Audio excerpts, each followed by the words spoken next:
Why is Mahmoud Khalid arrested? Because he's being accused of being against me, against Jewish people. That is not true. That is patently not true.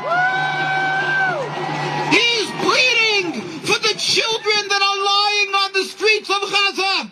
He is pleading for God's creations. That's not anti-Semitism. My grandparents were killed in Auschwitz. My father escaped with the Nazis, came to Hungary.